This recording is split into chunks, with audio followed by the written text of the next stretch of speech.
Every person is important, especially those who are closest to us. Our next keynote speaker certainly understands this.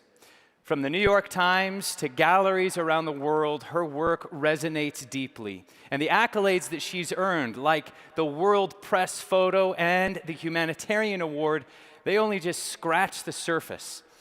It's Nancy's ability to capture raw emotion and untold stories that truly sets her apart. Please welcome to the stage Picture Line-sponsored Sony photographer, Nancy Borowick.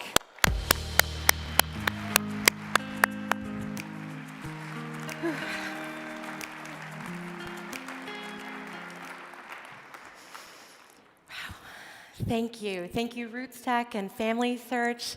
Thank you, Picture Line and Sony. And thank you all for being here this morning.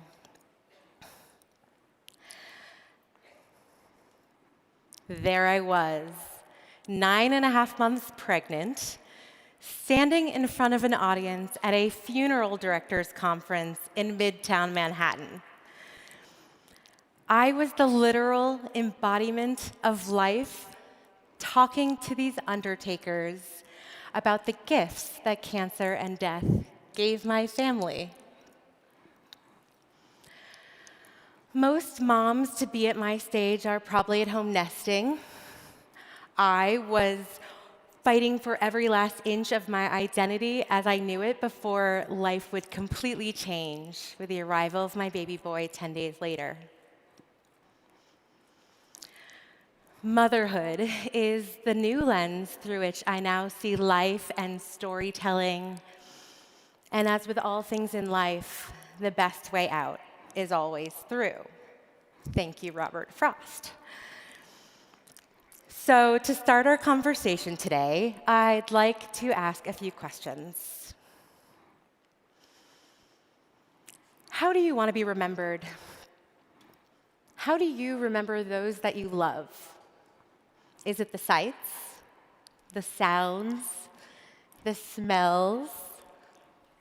For me, it's through photographs.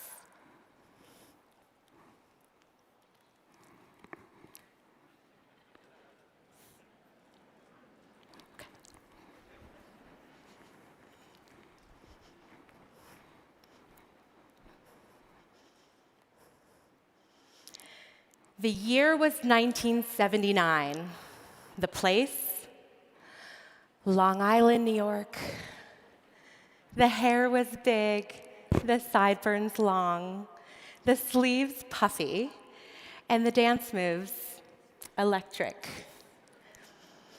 It was Labor Day weekend, and my parents were tying the knot. They met in St. John's Law School in the musical review. Mom sang, Dad danced, and they continued this dance for 34 years. By early December of 2012, Mom was deep into chemotherapy treatment for a second recurrence with metastatic breast cancer when my father got his diagnosis. Stage 4 pancreatic cancer. There they were, in treatment together, side by side. And this was our new normal.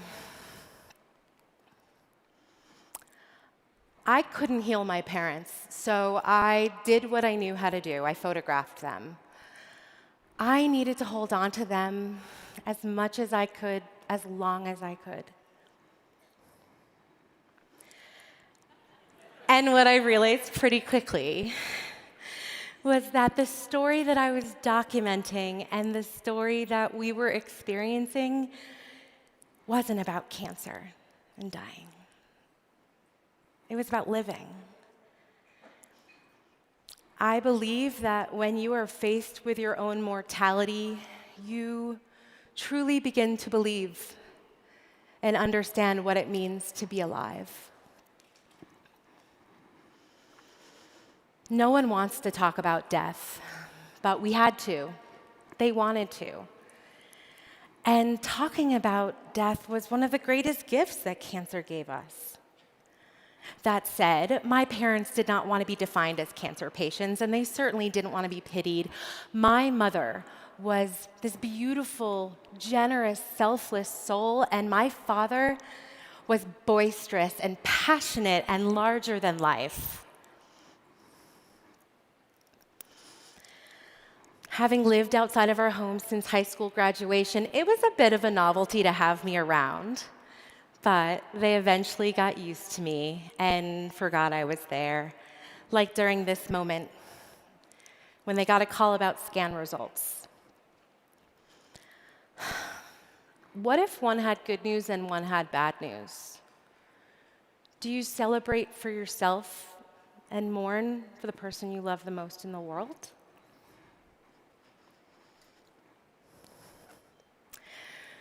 We did our best to follow doctor's orders.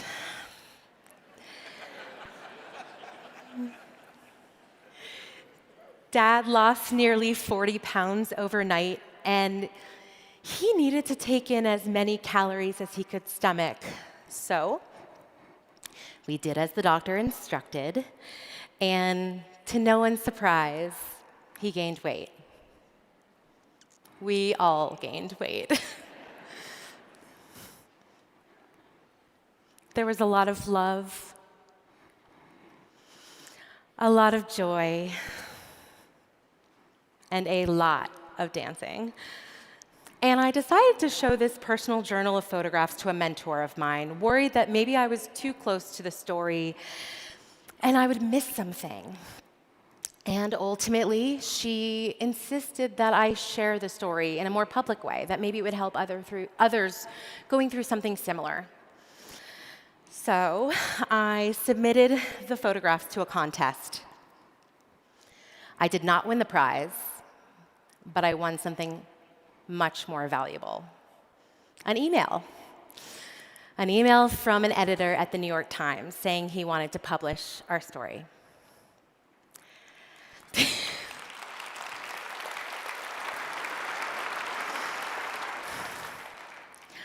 The story for the paper needed a climax, however, and fortunately and luckily, we had an event to fit the bill.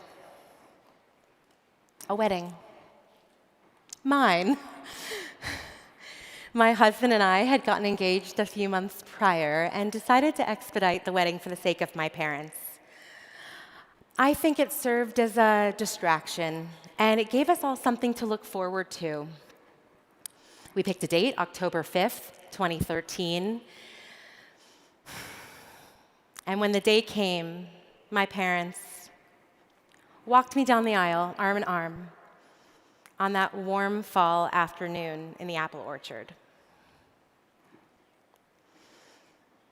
2 weeks later, life changed forever.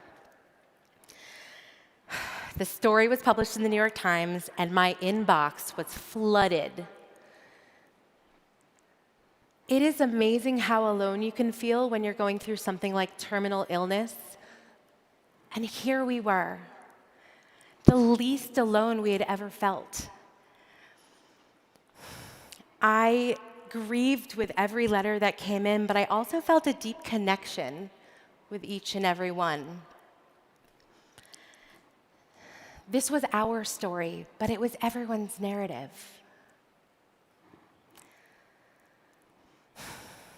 The very same weekend that the story ran, my father was admitted to the hospital. He was jaundiced and in a lot of pain. And it had become clear that his quality of life had sharply diminished. A do not resuscitate order was signed. A bracelet was attached to his wrist. And he lay there with a certain peacefulness about him. Remove the machines and the wires, he could be at the beach without a care in the world. This was his decision to make. We wanted him to fight, but that's what we wanted. And he had had time to make this decision. Both of his parents died when he was just a child of cancer. And he never thought he would live as long as he did. and was grateful for the time that he did have. Dad died on December 7th, 2013. It was the 40th anniversary of his mother's death and a year and a day since diagnosis. He would have loved his funeral. There he was, center of attention, surrounded by everyone he adored in the world. When I asked him if he was curious about what people might say about him at his funeral, he said, "I don't wonder. I wrote it." He then gave me his eulogy. It was 14 pages long.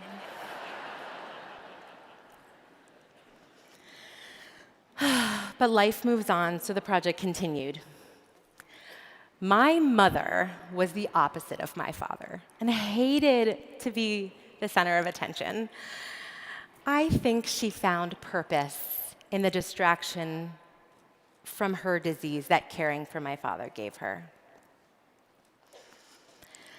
Having been sick on and off for 18 years, cancer was just another item on her to-do list. She was the queen of to-do lists. I get that from her. And to me, her lists screamed life. Order Howie's headstone. Decide regarding radiation. 1! Join the gym and start going. 4! And my all-time favorite, what happened to the Girl Scout cookies? All of equal importance and all on a note. There's really only so much a person can take, and by the following fall, my mom's health started to take a turn for the worst. One night, while lying in bed beside her, she asked me if I could start looking into home hospice care. I said, of course. As I slowly turned my head to the other side of the pillow so she wouldn't see me starting to cry. I couldn't believe we were at this place. She had been sick for so much of my life. I kind of thought she'd just be sick forever, but still be there, as unfair as that is.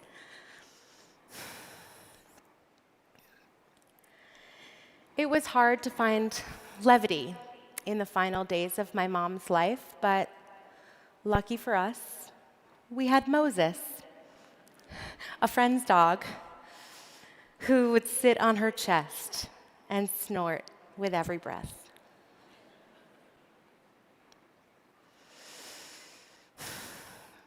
Mom watched Dad die in the hospital, with machines beeping, fluorescent lights glaring, and a slew of doctors and nurses who were practically strangers. She didn't want that. She wanted to be at home, in her pajamas, listening to James Taylor, and surrounded by her family. So that's what we did. And as, we watched her chest rise and fall, we all kind of looked around at each other, checking in. You okay? You okay? And she stopped breathing. December 6th, 2014. 364 days after my father passed away, we were back in the temple. Only this time, the seat next to my brother sat empty. Not too long after she died, my siblings and I decided to start the daunting task of cleaning out our family home. And to my surprise, it was actually a really beautiful experience. We uncovered letters they wrote to one another, shoe boxes of 4x6s, even teeth collected by the tooth fairy. What do you keep? What really matters in the end? This is a bit of a challenge for me, as I'm a bit of a collector. But I think back to something my mother shared with me before she died. She said, "The people you love, they live on inside of you because they're already a part of the person that you are." I am my mother's daughter, and I get to keep that forever. In Jewish tradition, you return to the cemetery a year after the loss to honor the person that you lost. We call it an unveiling. Because of the timing of my mother's death, we decided to hold off on the unveiling and honor my parents together, side by side, when we were ready. Life determined the end of the photographic part of this project, but I wasn't done telling the story. I wanted to memorialize my parents' story in some way, to give it the gravitas and the lasting legacy I felt it deserved. So I set about creating a scrapbook that could contain all of the love and wonder and joy they shared to the very end. The story took on a life of its own, and it has become a mission of mine to reframe the conversation around end of life and illness, and hopefully help others in the process. Remembering is everything. Family is everything. Jobs come and go, relationships come and go, but family, whatever that looks like for you, that is everlasting. And I want to conclude this morning with a few words from my father.